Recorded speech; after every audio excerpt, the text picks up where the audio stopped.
You're listening to A Slice of Therapy with me, Alun Parry.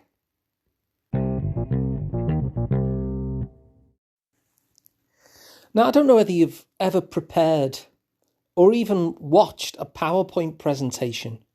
You know, they have the slides on the screen with those bullet points. I was preparing a PowerPoint presentation for a talk I was giving recently. And it was interesting that as I was building the presentation, and each slide had so many bullets on, I noticed that once I went beyond 3 bullets, the slide just started to look messy. So as I was looking back on the slide, if it just had 4 bullets instead of 3, just one more, it kind of felt difficult to take in the information. It felt like a really messy slide. It was really hard to focus. And if I brought it back to just 3 things, then that focus returned.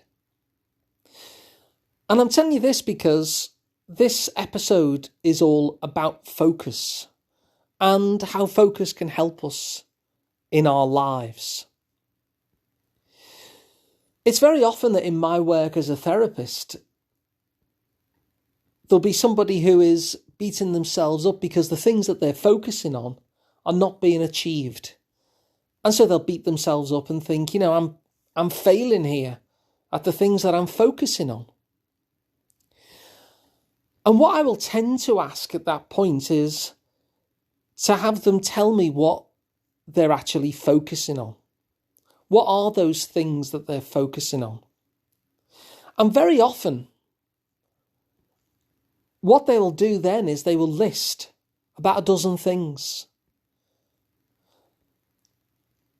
And so it's no surprise really there that there's a struggle going on because they're focusing on 12, 13, 14 things and then say, these things that I'm focusing on, I'm failing at.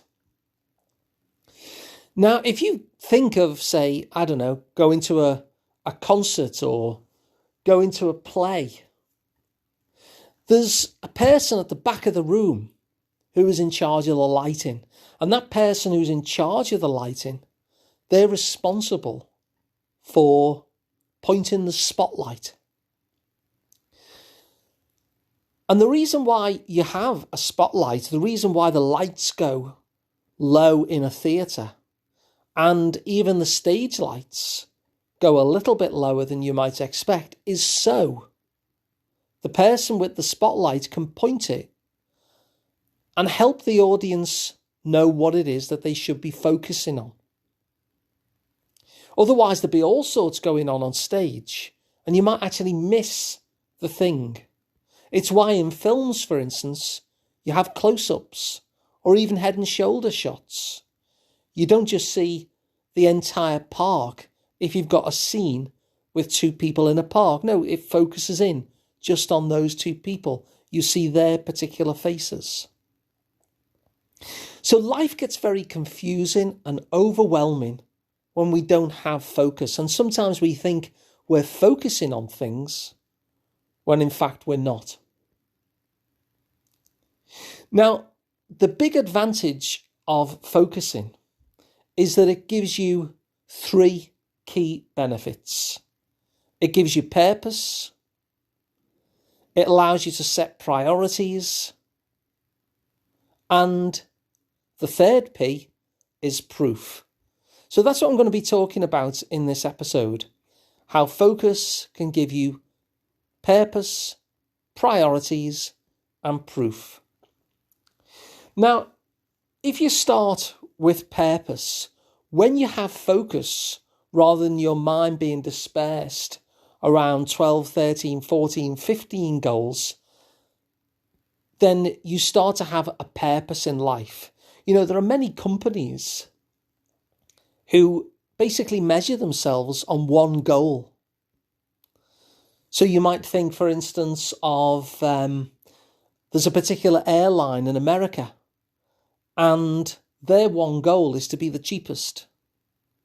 And so that gives them a certain purpose whenever a proposal comes forward about I know we could give all our passengers a bottle of champagne. Well, that might work great if your focus was to be on a luxury airline.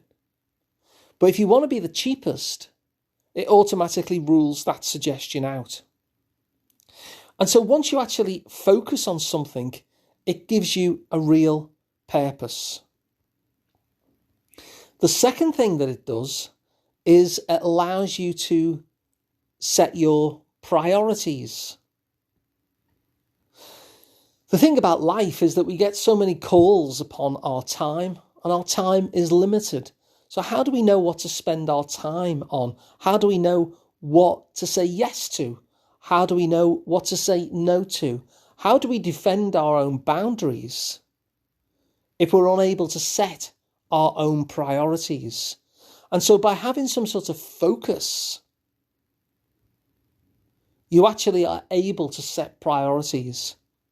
Much in the same way that when somebody says, hey, we should give every one of our airline passengers that bottle of champagne, the reason why that company is able to reject it very, very clearly is because they know what their priorities are. And saying yes to that particular proposal doesn't match what their priorities are. So it helps you get clearer in terms of what to say yes to, what to say no to, where to invest your energies and emotions and your time. The third thing it allows you to do is to use those things that you're focusing on almost as proof, like a checklist. So let's say, for example, if I say that my priority is to be surrounded by lots of friends, well, I can use that priority as a checklist. First of all, the proof is in the pudding. Am I actually surrounded by lots and lots of friends? And if I am, that's good. And if I'm not, then I know that I need to tweak something, because I've currently got a system to not give me lots and lots of friends. It also allows me to judge my current actions. Are the things that I'm doing right now likely to get me lots of friends? So again, we saw that with this airline and this proposal to give every airline passenger a bottle of champagne. Their goal is, are we the cheapest? And so they can use that as proof. They can look across all the other airlines and say, well, actually, we are the cheapest. Our focus was to be the cheapest. That gave us that purpose. That allowed us to set our priorities, and we can check back and validate that and say, well, actually, we are. And indeed, we can also check what our plans are, what our decisions are, and ask ourselves, am I doing the things that will ensure that I am the cheapest? And so you've got three things there that focus gives you. First, you've got purpose. That allows you to set your priorities. And then finally, you use that focus as a proof to check not only whether you're acting as a person who is going to achieve that focus, but also whether you are or not, whether something needs to tweak. Now, you'll notice that in this episode, I said that focus gives you three things. It doesn't give you four things. It doesn't give you five things. It doesn't give you 12, 13, 14, or 15 things. Now, in truth, it could have done. I could have brainstormed probably 30 different things that focus would give you. But then that wouldn't have been very focused. And this podcast would have been quite difficult to hold in mind. And so there's something about the number 3, like I mentioned with my PowerPoint presentation earlier, that allows you to have that focus.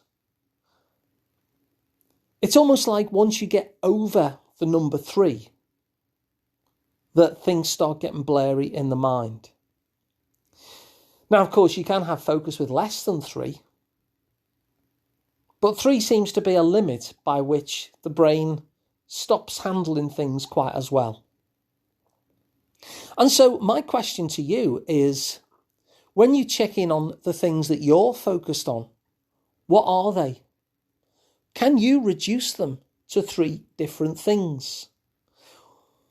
So a good exercise might be, okay, let's assume that I'm going to have a focus.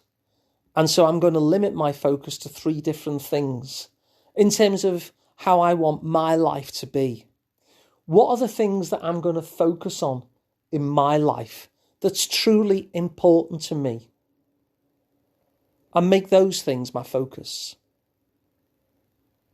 And I wonder what difference that makes to go from this blurry, juggling all these different things, having the mind dispersed, not knowing how to invest your emotions or your attention or your energies, to having these 3 things that you're focused on.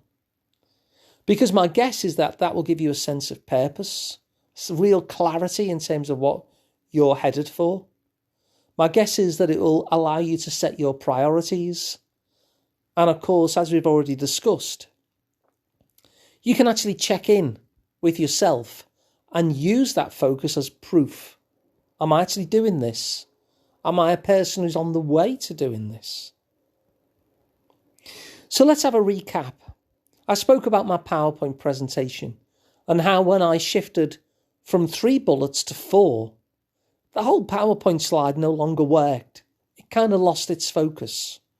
We saw as well how in a theatre you have a spotlight in order to focus our attention on something so we know what to look at, because it makes life easier once we are focused. And we saw as well how often in life we will say, these things that I'm focusing on, I'm just not doing very well at them. Only to find when we look a little bit closer that we're not that focused at all, because we're trying to juggle lots and lots and lots of different focuses at once. And then, of course, that's the opposite of focus. And we saw how focus gives you the benefit of the 3 Ps. First, that sense of purpose that comes with clarity. Secondly, the ability to set your priorities effectively. And thirdly, a way of checking in, the proof in the pudding. Is this actually working for me? Am I getting what I'm aiming for? Am I a person who's on the way to getting what I'm aiming for?